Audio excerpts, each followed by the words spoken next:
Hello again. Welcome to part 3 of our Technology Management lecture series. My name is Dennis Donovan, and I will be discussing various topics within human resource management. Let's begin this journey, shall we? As you can see, here are the expected learning outcomes. Please think about them as you view the lecture. I want you to think of a company that produces a product that you have bought recently.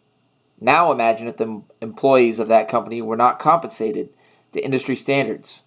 Would the employees leave? Or maybe the employees were hired but didn't really fit the job. Would they become a liability if you need the employee to help produce the product? Maybe even impact shipments, or ultimately the goal of the company. Since your employees are arguably the most important asset of the organization, wouldn't you want to manage it properly? As you can see, this is where human resource management comes in. They are the piece that ties the groups together, making a superior workforce, allowing the business to be a success. However, human resource management is more than just following the Equal Employment Opportunity Act or placing an ad in the paper and hiring the candidate. Wait, no one uses the paper to find a job anymore. It's all online. Anyways, it is not uncommon for human resource leadership to be involved at an executive level, participating in a strategic decisions, even branding.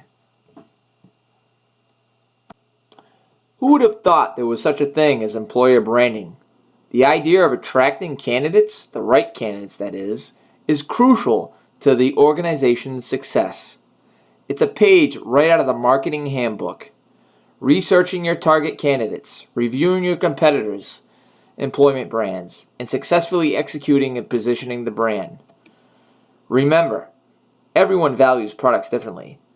They must value certain incentives or benefits for each company. Human Resource MBA agrees. Take a look at this Google picture. I would love to be the guy in the back playing some foosball. Maybe I should change my job. Look at LinkedIn. I haven't rode on a scooter in a really long time, but I think I could get used to it. Who do you think they're trying to target? What keeps anyone satisfied at work? Is it learning opportunities? A good insurance plan? Bonuses? Maybe a company that pays for your master's degree, right? The company must first hire someone that will fit the culture. Otherwise, they won't be satisfied about the way things are done. Either way, the company must understand what motivates the employee. Sounds like Maslow's hierarchy of needs, if you ask me. That's right. There is a theory behind this. Human resource management is very much a part of change management. For instance, when Dell and EMC merged, they were front and center about communications to all their employees, using internal websites, videos, even hosting Q&A sessions regarding benefit changes, restructuring. It really helps to answer those concerns by the employees, putting them at ease. The last thing you want in a merger or acquisition is for your talent to jump ship. Succession planning. Why on earth would you need it? Well, let's say a key manager left the company without warning. Would there be someone that could step right in without missing a beat? Not only does it guard you against potential risks, but it also helps promote mentorships to get the next generation ready to lead. It shares that tribal knowledge that makes the company successful.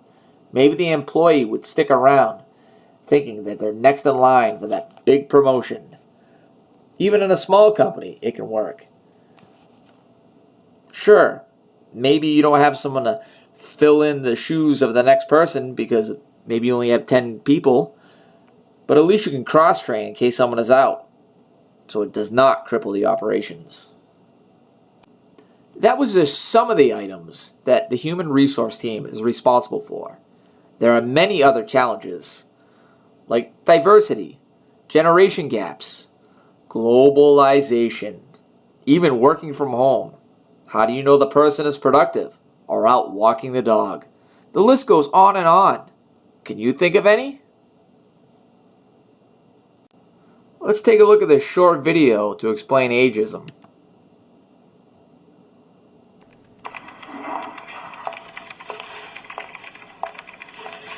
I don't know why these proofs are taking so long to get approved. We have the speed of technology at our fingertips, and it's taking forever to get the edits done. Well, maybe if some people would learn how to use the internet. At least most of the new hires know how to use the file sharing software. In-person proofing takes forever, and it's such a thing of the past.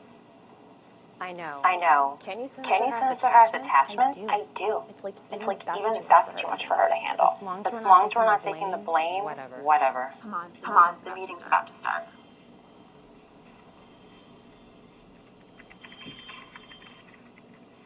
Generation gaps with baby boomers and millennials can happen on occasion. In this video, it depicts younger workers not seeing that an older worker is capable of using the current technology. But this can happen in reverse too, where an older manager doesn't understand the younger worker's ways. Globalization. As you may have guessed it, other countries have different laws, cultures, language. How do you communicate with someone in different time zones? That's a lot to deal with. Oh, that wraps it up. But I invite you to review the following questions. It may help you to reinforce the learning outcomes for this lecture. It is okay to go back and review the slides or even research the subject from another source. I encourage you to view the supplemental material on the various subjects outlined in this lecture.